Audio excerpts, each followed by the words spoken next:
facilitating this budget meeting for the Canyon County Board of Education. We are still in the planning stages of things, of course. This is our second budget meeting of the school year. And we hope to gather some information tonight. And I think it looks like we might get along because there's a lot of you here tonight. So thank you for being here. Ms. Bonnie, do you have a certain order that you would like to go in tonight? I would just like to give you some updates, and I've had several requests come in today. I've tried to print those off. I'll get you copies of this. I just didn't have time to get it ready. First of all, TISA update.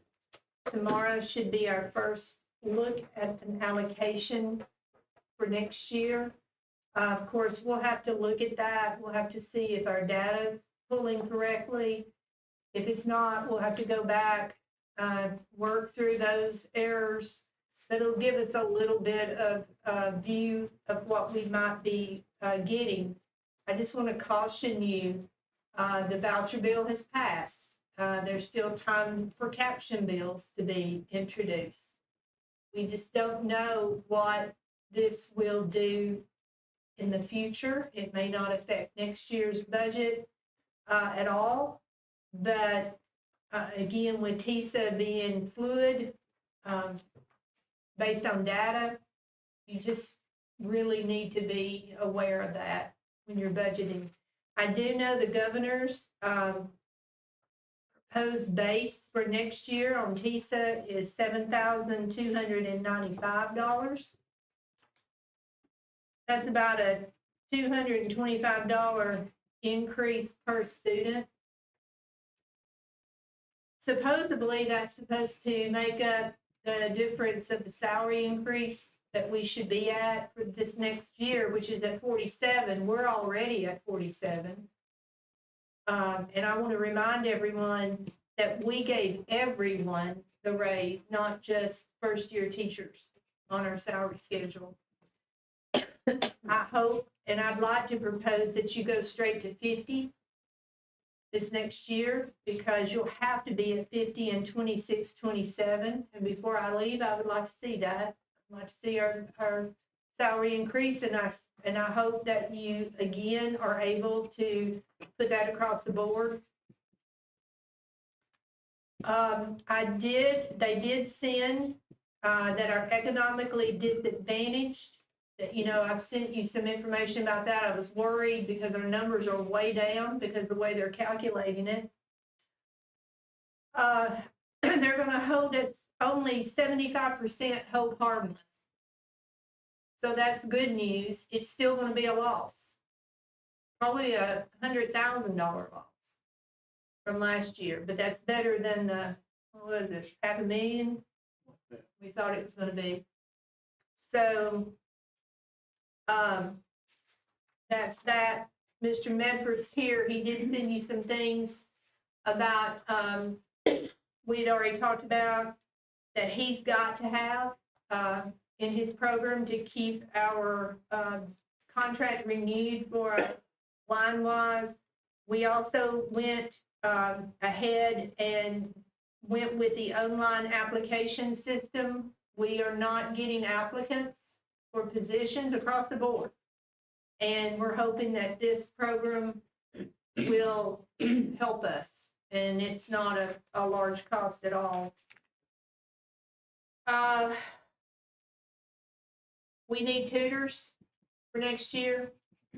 We've talked about that. Miss Kathy's here. She can talk to you about a proposal. It's not going to be the program we have now. We are mandated to do tutoring for students for the entirety of 4th grade because of the pathway that they're in. Also for any student K-3 that's retained. And this would only be through ELA. And so there'll be a proposal sent to you of what that could look like. And we're doing bare minimum on this, but it's adding. We'd like to keep hiring our retired teachers or retired certified teachers to do this program. So we would be part-time employees. And we cannot pay the same rate that Niswonger did. But I'll send that information to you. I think the cost per retired teacher tutor would be about 17,000 per tutor for the year. And we'll have to propose a number to you, how many we think the minimum it would take to pull the tutor off. That's also including the RTI tutors. We want to keep those because that would be an additional resource. So that's addition to what we have talked about. We have CCEA here. We did not open the contract. That contract has to be opened by October of next year, the full contract. And they have sent a request so they can speak to that, but they were looking for teacher salary and raises, and that's something that we've already discussed. And they'd like to see a little bit more paid on the family medical policy if possible. We haven't done any numbers on that. I'll let them speak to that. And I hope I don't leave somebody out. I think you've heard from some of the principals. Ms. Amanda's here, and she can speak to anything and anyone else that's here that has not been able to send what they need. I'd also like for you to consider custodians. They do not get snow days. They work off of so many hours a year. I think we did the math on it's 230 days a year. And we need that because they need to be able to work in the summer and work when kids aren't there to keep the building clean. But I would like for you to consider giving custodians snow days and possibly 5 days at Christmas, which would extend them to about a 240-day contract because everyone else is getting something. And they work hard, and we cannot get custodians. We are down custodians almost in every building. Are they the only ones that do not get snow days? As far as no, your girls get, yeah, they're the only ones. And it's just because the way the contract is, they can't get paid, overtime. So you have to be careful about their days being staggered. Shannon and I talked about it today. I talked with Douglas. Haven't been able to talk to Miss Melanie because she's busy today. But we'll get some numbers and figures on that. I don't think it's going to cost you much more than what you're already paying. But I think that's a goodwill gesture to them. They work hard and they deserve that. And I'd like to see a percentage increase on all our non-certified. They deserve it. I'd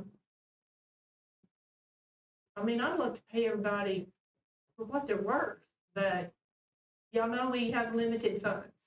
We've got to meet our maintenance of efforts. We are going to have to be careful about what we do, but those are just things that have been sent to me. And then we have bus drivers. Our contracted bus drivers contract is up August 1. And y'all will have to meet with them and get a new contract. And Miss Lisa has some preliminary information from our contracted drivers. And that's all I have right now.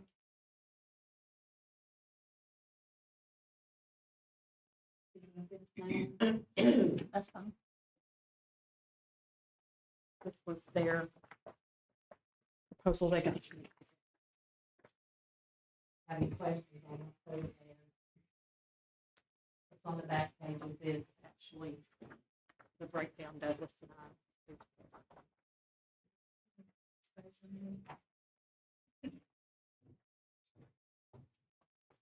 And there are only 2 contracted drivers, 3 routes.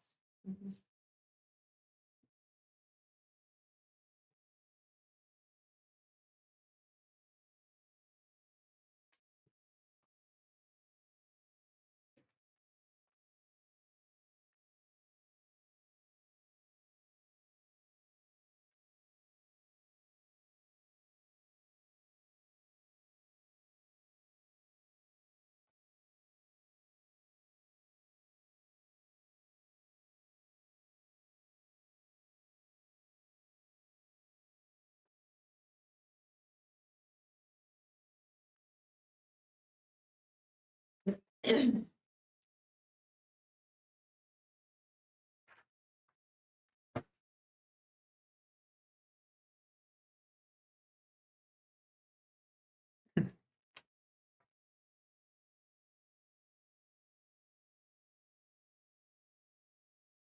said, oh, he has two, Mr. Vicky has two routes. Okay. He's on this one. Well, she's got the extra. Yes, I put that on there. He gets that extra that, for that one driver, but he would like for that to increase next year, but I have some possibilities of some other things. Next year. We just need to, as we get into that, look at numbers, we can talk a little bit more.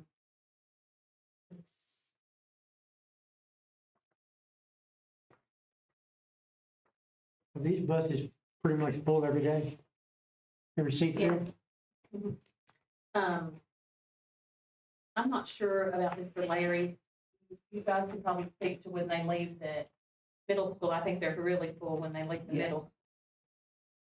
As far as their routes, their individual routes, I have not ridden them in a few years. Miss Denise, I have, and yes, she has 2 loads and they are packed.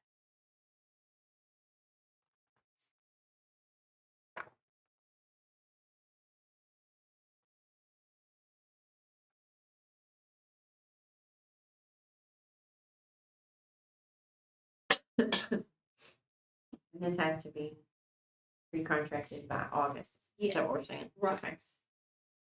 Because they're 3-year, whatever we gave them that last.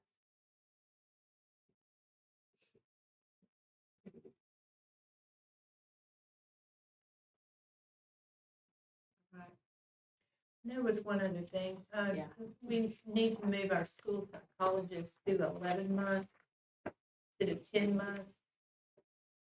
Just because of the number of referrals that we're having, and to get all of our data. And then Miss Amanda's here with her request. I sent Ms. Bonnie quite an extensive list of things, but at the top of that list, and my number one request is to have Ms. Britton full-time as assistant principal. And I know you discussed this a little bit last time, but we weren't here to advocate for that. So in order for her to be in the classroom, working with teachers, and to be an educational leader, we need her to be full-time AP. Right now, she's in the library one entire day of the week. And a lot of times students are missing out on those things because, like today, there was a meeting here at central office that she had to be at. Not to mention the book fair got unloaded today, and so somebody else had to do those things anyway because she was in another meeting, and that happens often. So it messes with the student specials rotations because we don't have a second rotation because our art teacher is only there Wednesday through Friday. So it would really help to have someone else to be able to fill that position and for Miss Britton to be able to be full-time AP and focus on those things. So Ms. Britton needs to be a full-time AP and you need a full-time librarian. If not full-time, part-time would be okay if it was just Monday and Tuesday, or to look at another position in the building, possibly splitting and doing that 2 days a week in the library. If you had, if your art teacher became full-time with that, that would make the difference. However, I'm not sure she's gone back and forth on if she's interested in being full-time or not, because we have had that conversation. you just have to be careful with your comparability for federal when you start playing with the number of teaching positions. So that would be something Kathy has to report every year. If that is not a possibility, my other thought has been, could our guidance counselor possibly split and do half, because it would be easier for us to cover her in that library spot, or she could do the library 1 day a week and the SEL lessons the second day, and then have her time to work with kids the other 3 days. That would be another Or just option. hire a part-time. Or librarian. part-time library would be the best. Yeah. But I've been trying to think of other things just in case that was not a possibility.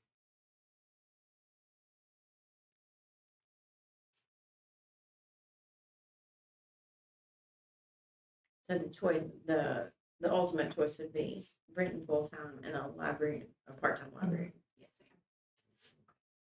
ma'am. Now, if they were part-time, that might also save us money on insurance and things like that too. I'm not sure about that side of things.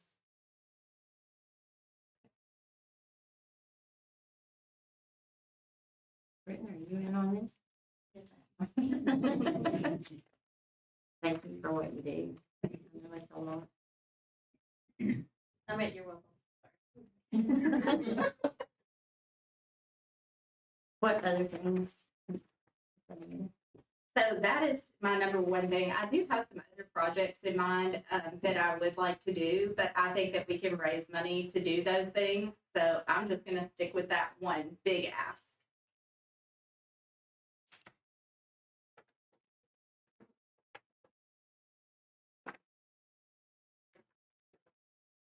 Looking at all the things that Ms. Bondman kind of laid out for us, Mr. Medford, did you want to talk about anything tonight? Email or anything? Not really, okay. I mean, it's pretty straightforward. I mean, we have to have a, filter these houses. Line, there is other companies that do, filtering. Mhm. Some of them are more expensive, but, we've had several in the past. Line wise has been the most stable, and the best, support we've had, so I recommend we still continue with line wise. We have to have, so. That's all I got on that. We up to speed on system, security? Security. Like cyber In your security. mind, yeah. We do the best we can. You would probably have to give me probably $1 million budget to do really good, which is not feasible. You're doing good. But we're trying to do the best we can with the allocated money that we have.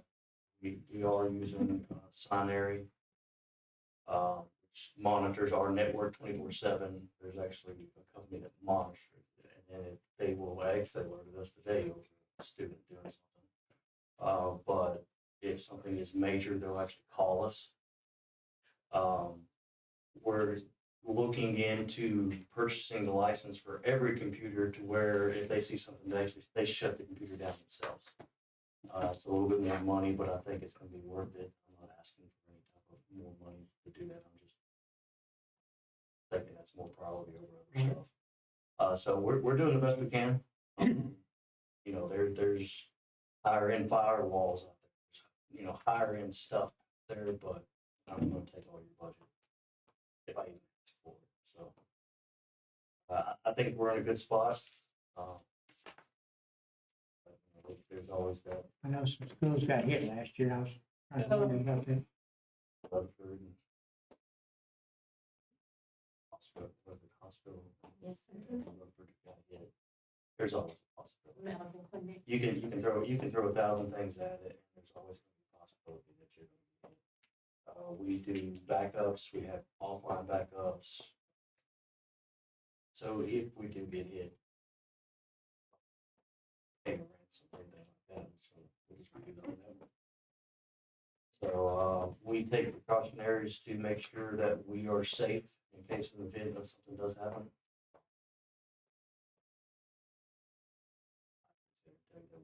Never want to have something happen. Right. We take precautionary as best as possible. Appreciate it. And Mr. West is here too, because I think, Mr. McMahon had asked about security. He has a little information you might want to hear. Yeah, I know you had, I guess, a question come up about some metal detectors, that kind of stuff. Found a few things out there. There's a couple of systems, Garrett, metal detectors been around forever. These handheld things, which you see the most, $200 a piece. They have the walk-through metal detectors that are, it's a good, it's a good piece of equipment, about $4,500. But you start looking at the infrastructure there to, how you're going to manage it, the people to manage those things. all the way up to this evolved metal detector, that is really popular now around the country. Metro just bought them, or is buying them to outfit in every high school. You go from Garrett, which is a nice, really visible, metal detector, really lets people know that it's there, and they're going through that system, to Evolve, which is a lot more subdued, a lot more high end. And you're talking for one lane, metal detector to walk through, it's $120,000. It's 30 grand a year. They want a 4-year payment plan on those things. And so just looking at some things out there, but you know, this district does, there's so many pieces to the safety part, and one standing by itself is never going to be enough to keep something that ever has to happen. So it takes this whole robust program, and the district's been doing this stuff way longer than I've ever come around and worked here, but so much prevention and mitigation, a lot of things that coordinated school health, you know, works with, like I said, just being able to kind of staying on top of those, to keeping teachers trained in some of those programs as well. But, you know, there's just some things there that, you know, these guys over here and girls have taught me a lot in the past year about, we do what we can with the funding, so to speak, safety grant. It's not really a grant, but we've been able to accomplish quite a bit in a year with it. But you get into some of these products here, and you know, it's an amazing world out there, what's out there. But like I said, this district does a tremendous job on mitigating the behavior threat assessment, things out there that really is not much of any cost to the district at all. These principals take this training seriously. Tabletop exercises, safety drills. We have really good guidance from the State Department. And so we do a lot of really good things here. You know, and just kind of throwing that out there for you, things that you might be interested in looking at down the line, but a lot of things are already in place that would help keep children, you know, your schools, this positive school culture and climate is so important. But there's always something you can add to it. But it's not metal detectors. They're there.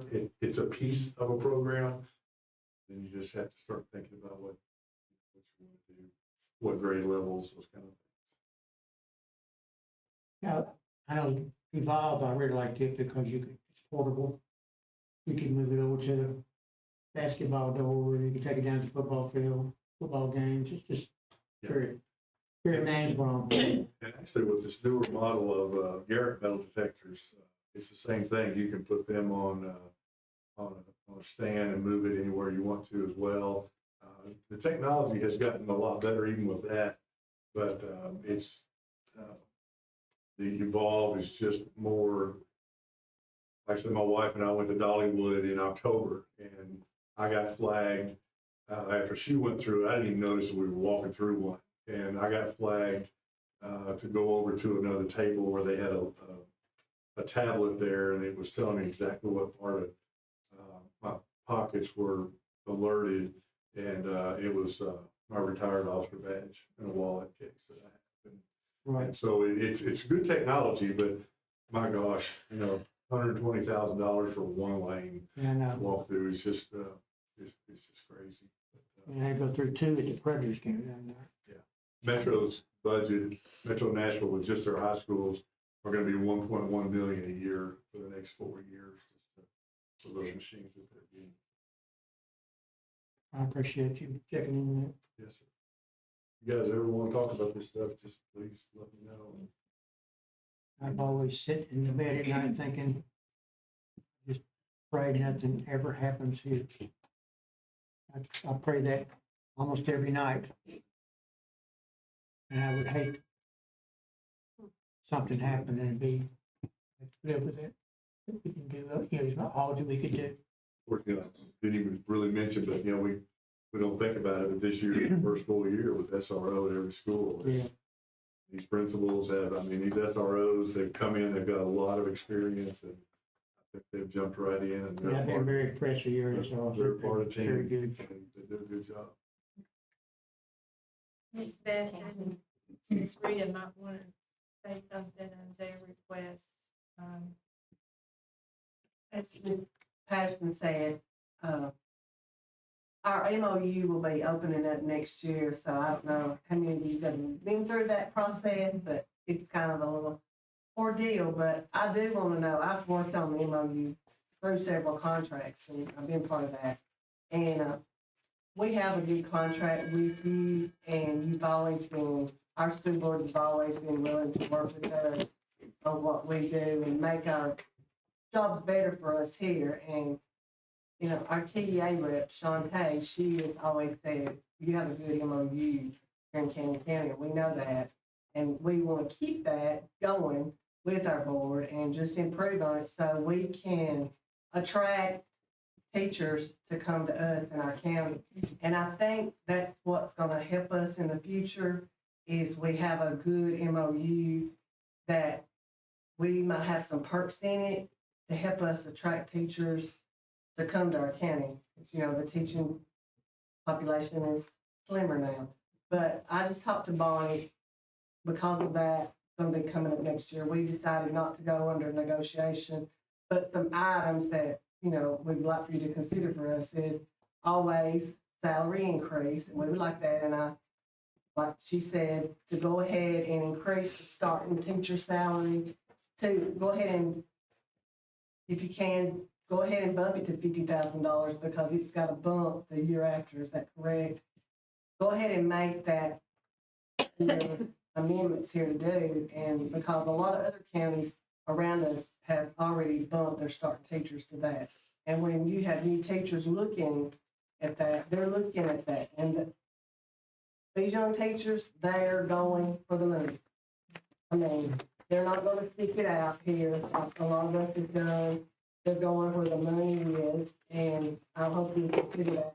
And always, our insurance, our single policies is a pretty good price. You know, we would like, everybody would like it free or something, but we're not gonna be greedy. But, you know, we have a lot of young teachers here, they're raising families, to just maybe if we could give them another portion of their insurance paid. And that's the things that we wanna look at. And then maybe later on, when our MOU comes back, we'll talk about our pay scale schedule and those kind of things, changing that. So I would just hope that you would consider those things to try to improve our teaching for our contract. Thank you.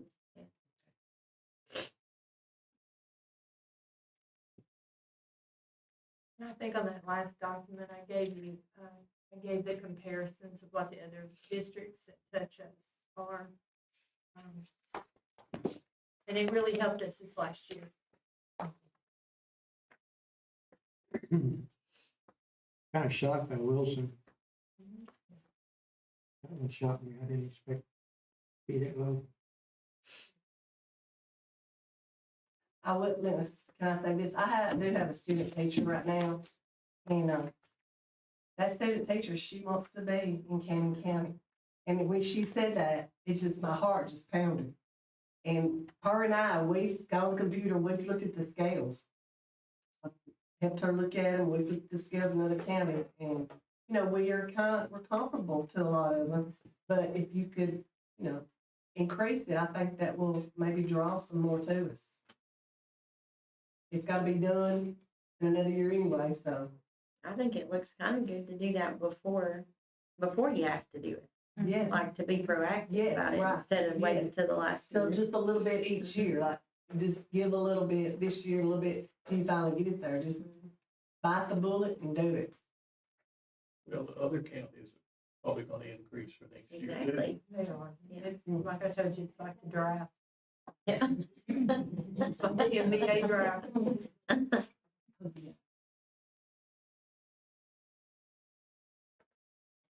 Looking down through here about things we talked about. Ms. Kathy, do you want to, you have anything to add about that proposal? Do you want to add anything? Yeah, I've got to prepare, but Ms. Bonnie had reference to it, and shared it out.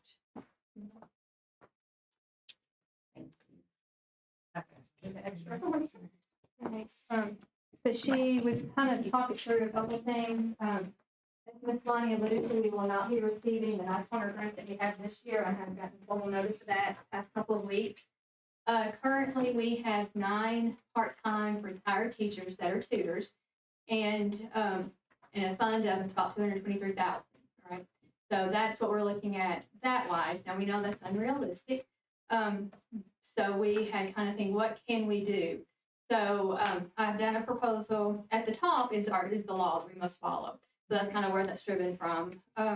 We must do every 3rd grade student that is not expectations or proficient on TCAP as a pathway to promotion. They must receive tutoring the entirety of their 4th grade year. And then any student that is in grades K-3 that has been retained must receive tutoring. So looking at that, again, we would much prefer to do retired teachers. And I've got it broken down kind of like what per school, and then how many students that can actually serve, and then a proposed pay scale, and then the number of weeks, because it wouldn't necessarily have to be the entire school year, but based on the number of weeks that we would need them, and then from there. Now, obviously, that is kind of like what we would like, but then we do have it broken down per retired teacher tutor, what that would be, if we need to look at that route. And then the packet that is behind that is is just the documentation from the State Department where it highlights what we are required to do. And this is, again, as Ms. Bonnie referenced, this is only looking at ELA. Currently, we are serving both ELA and math. That's not part of this in this deal. It would just be ELA, what we could require by state. You're looking over 200,000 to keep what we're doing now. And we can't. You've heard all the requests. We just can't do that. And it's very frustrating that we are given mandates and no funding for it.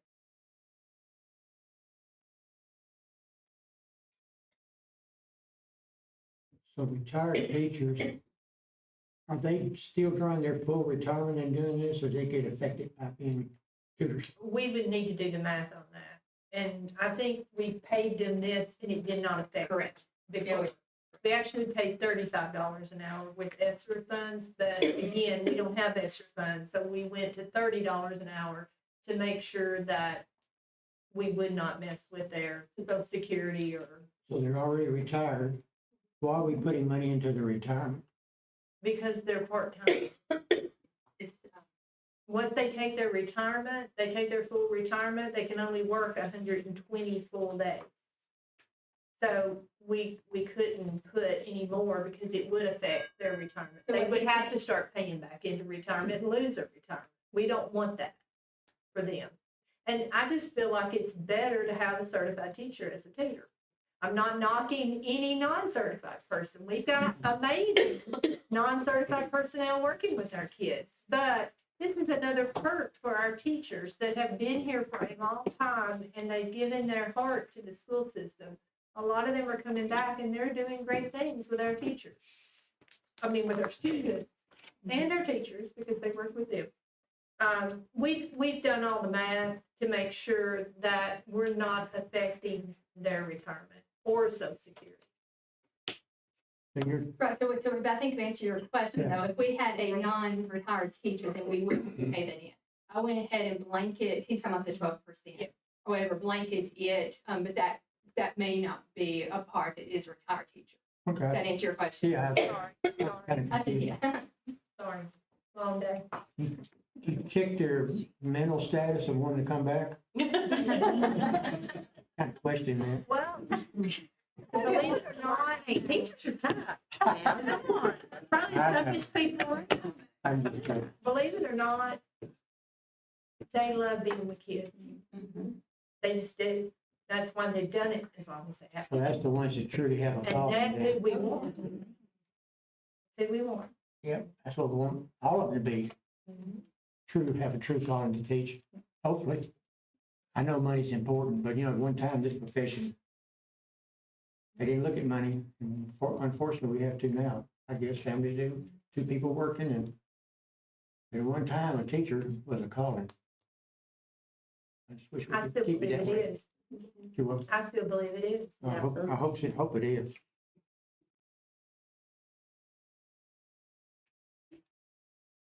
I don't want to miss anybody. Is there anybody?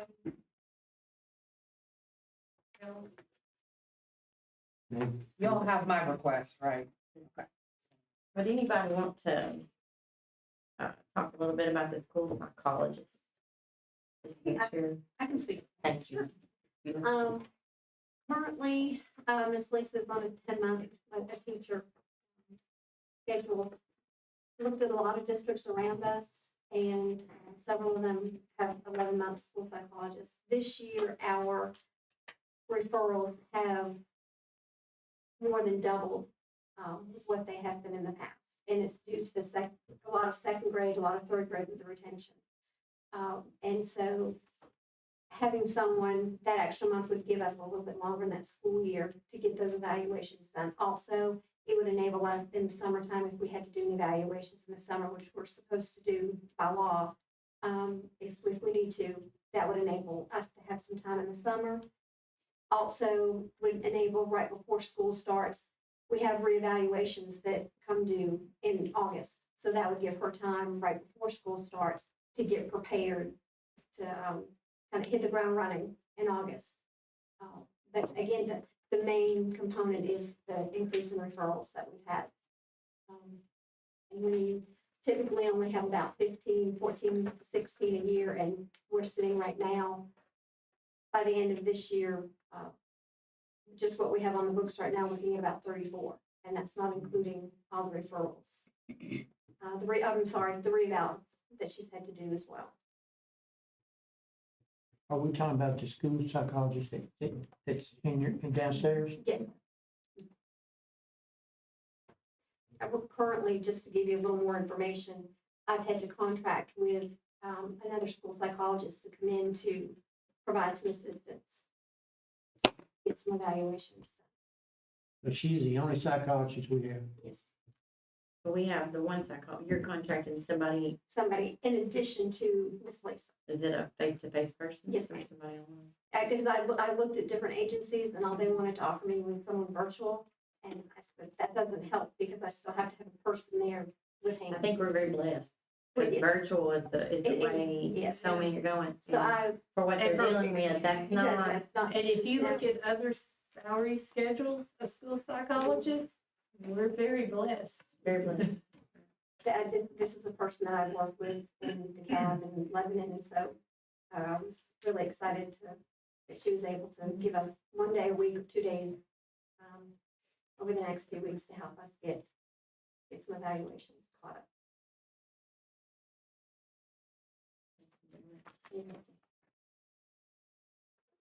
Oh, and one other thing, Crystal's on the very corner, I don't want to leave Crystal out.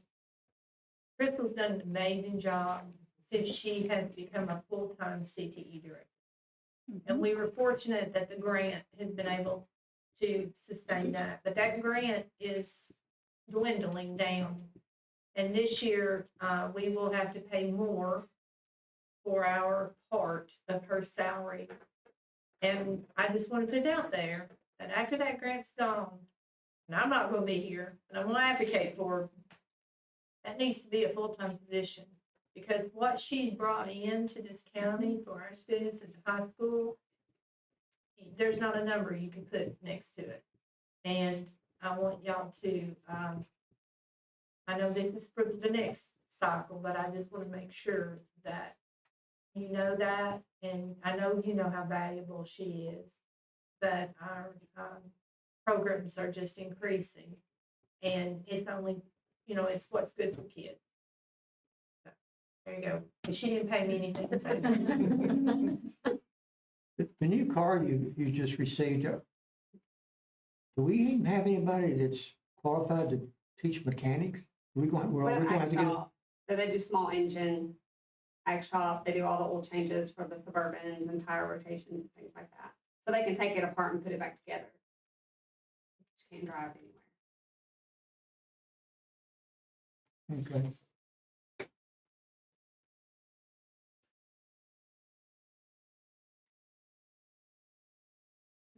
Anybody else in the room want to speak tonight? A little bit more casual. No problem. All right. Do you two have any more questions or need any more information? I'm good. I want to thank everybody for being here. And I'll let Ms. Bonnie know that I was needing to touch base with her today because I would kind of be filling in for Derek tonight. Sometimes it's, we get anxious and we get nervous about money. I do even personally, not just, I mean, in our homes we do.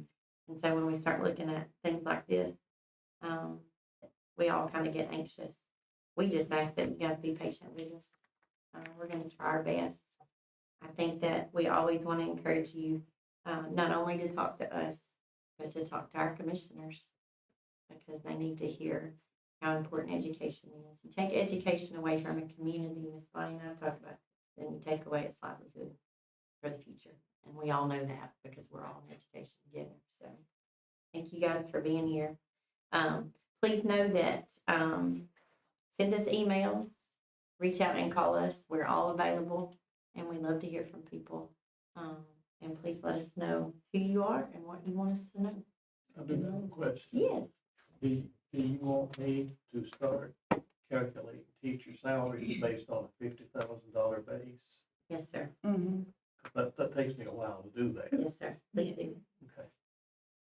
Please do. We'll have it for next year. Maybe. We don't have another meeting scheduled, but we'll have to do that in Do the that in March. So there will be another one scheduled for later in March, but that'll give you plenty of time because it'll at least be another month before it again, I think. Can I say something before we close? Yes, sir. Y'all keep Derek's wife's family in prayer, and that's they're going through quite a bit right now. So just thought I'd mention it. I probably already knew that, but I thought I'd mention it. For that. All right. I think we're adjourned. Thank